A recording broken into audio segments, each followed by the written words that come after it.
sem hátt hafa mjög vel að henni staðið og skilmerkileg og frambærileg bók þessa frábæru listakonu.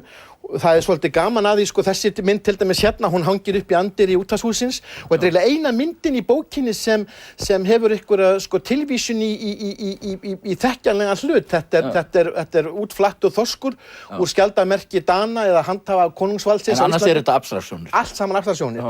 Þó það hafi, sko, tilvísanir í eitthvað eins og þessi fræga mynd hérna. Og þessi mynd fræg, og af hverju hún fræg? Það nefnilega, það hafa opbóðslega margir séð þessa mynd. Já, hún er aðalega fræg fyrir það að hún hangir upp í Seðlabanka Íslands og þarna eru haldnir í þeim sal þar sem menn halda að hafa blaðamannafundi. Þannig að þetta er alveg sérstök tilfinning að sjá alltaf bankastjórana fyrir framan þessa mynd. Og myndin heitir Dögun og það er svolítið íhugunarvert að hún hérna heitir Dögun og er greinilega sól, rísandi sól.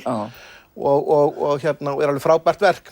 Svo erum við með, sko, fórum við út í arkitektúrinu, það er Manfred Williamson sem er svona aðeins yngri en Ásgerður og hann er einn af